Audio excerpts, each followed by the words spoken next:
Hello viewers, ಇವತ್ತು ನಾನು ಮಾಡ್ತಾ ಇರೋವಂಥ ರೆಸಿಪಿ ಮಜ್ಜಿಗೆ ಸಾರು. ಇದು ಹೇಗೆ ಮಾಡೋದು ಅಂತ ನೋಡೋಣ, ಹಾಗೂ ಬೇಕಾಗಿರೋವಂಥ ಇಂಗ್ರೀಡಿಯೆಂಟ್ಸ್ನ ನೋಡೋಣ ಬನ್ನಿ.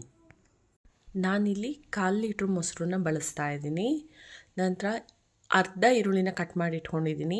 ಸ್ವಲ್ಪ ಹಸಿ ಶುಂಠಿನ ಸಿಪ್ಪೆ ತೆಗೆದು ವಾಶ್ ಮಾಡಿ ಇಟ್ಕೊಂಡಿದ್ದೀನಿ. ಕರಿಬೇವು, 2 ಹಸಿಮೆಣಸಿನ್ಕಾಯಿ ತೊಗೊಂಡಿದ್ದೀನಿ. ಇಂಗು, ಸ್ವಲ್ಪ ಕೊತ್ತಂಬರಿನ ವಾಶ್ ಮಾಡಿ ಎತ್ತಿಟ್ಕೊಂಡಿದ್ದೀನಿ. ನಂತರ ಸಾಸಿವೆ, ಜೀರಿಗೆ, ಅರಿಶಿನ, ರುಚಿಗೆ ತಕ್ಕಷ್ಟು ಉಪ್ಪು, ಎಣ್ಣೆ. ಬನ್ನಿ ಈಗ ಹೇಗೆ ಮಾಡೋದು ನೋಡೋಣ. ನಾನು ಮೊಸರನ್ನ ಒಂದು ಪಾತ್ರೆಗೆ ಹಾಕಿ ಇಟ್ಕೊಂಡಿದ್ದೀನಿ. ಇದನ್ನು ನಾವೀಗ ಮಜ್ಜಿಗೆ ಮಾಡ್ಕೋಬೇಕು. ಈಗ ಫಸ್ಟ್ ನಾನು ಅದಕ್ಕೆ ಉಪ್ಪನ್ನ ಹಾಕ್ತಾಯಿದ್ದೀನಿ. ನೀವು ಉಪ್ಪು ರುಚಿಗೆ ತಕ್ಕಷ್ಟು ನಿಮ್ಗೆ ಎಷ್ಟು ಬೇಕೋ ಅಷ್ಟು ನೋಡಿ ಹಾಕ್ಕೊಳ್ಳಿ ಅಂತ. ನೋಡಿ, ನಾನು ಈ ಗ್ಲಾಸಲ್ಲಿ 2 ಗ್ಲಾಸಷ್ಟು ನೀರನ್ನ ಹಾಕ್ತಾಯಿದ್ದೀನಿ. ತುಂಬ ತೆಳುಗೆ ಮಾಡ್ಕೋಬೇಡಿ, ಅನ್ನದ ಜೊತೆ ತಿನ್ನೋದ್ರಿಂದ ಆಮೇಲೆ ಟೇಸ್ಟ್ ಸಿಗಲ್ಲ. ಹಾಗಾಗಿ ಈಗ ಇದಕ್ಕೆ ಸ್ವಲ್ಪ ಅರಿಶಿನ ಹಾಕ್ತಿದ್ದೀನಿ. ನಾನು ಮುಂಚೆನೇ ಪಾತ್ರೆನ ಕಾಯೋಕ್ಕೆ ಇಟ್ಟಿದ್ದೆ.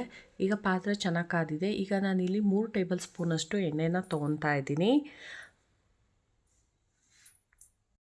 ಎಣ್ಣೆ ಚೆನ್ನಾಗಿ ಕಾದಿದೆ. ಈಗ ನಾನು ಸ್ವಲ್ಪ ಸಾಸಿವೆನ ಹಾಕ್ಕೊತಾ ಇದ್ದೀನಿ. ಇದಕ್ಕೆ ಜೀರಿಗೆ ಹಾಗೂ ಹಸಿಮೆಣಸಿನ್ಕಾಯಿನ ಇಲ್ಲಿ ಹಾಕಿದ್ದೀನಿ. ಈಗ ನಾನು ತೋರಿಸಿದಂಥ ಹಸಿ ಶುಂಠಿನ ಜಜ್ಜಿಬಿಟ್ಟು ಹಾಕ್ತಾಯಿದ್ದೀನಿ.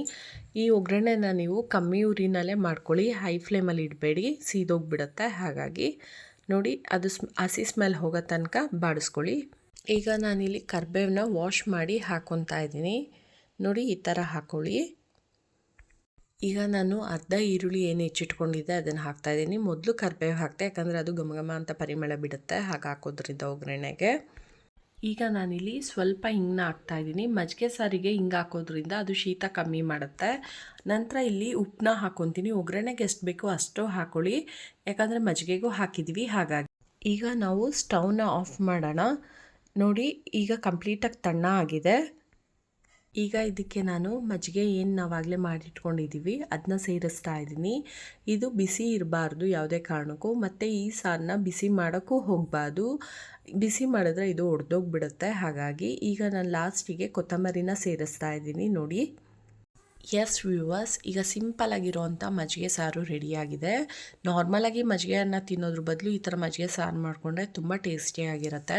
ಇದನ್ನು ನೀವು ಗ್ಯಾಸ್ಟ್ರಿಕ್ ಇರೋರು ಯೂಸ್ ಮಾಡ್ಬೋದು, ಆದರೆ ಇಲ್ಲಿ ಹಸಿಮೆಣಸಿನ್ಕಾಯಿ ಬದಲು ಒಣಮೆಣಸಿನ್ಕಾಯಿನ ಯೂಸ್ ಮಾಡಿ. ಹಾಗೂ ಹುಳಿ ಇರೋವಂಥ ಮೊಸರನ್ನ ತೊಗೊಳಕ್ಕೆ ಹೋಗಬೇಡಿ, ಗ್ಯಾಸ್ಟ್ರಿಕ್ ಇರೋವಂಥವ್ರು ಯೂಸ್ ಮಾಡೋದಾದರೆ ತುಂಬ ಚೆನ್ನಾಗಿರುತ್ತೆ. ಬಿಸಿ ಬಿಸಿ ಅನ್ನೋದ್ರ ಜೊತೆ ಊಟ ಮಾಡ್ಬೋದು.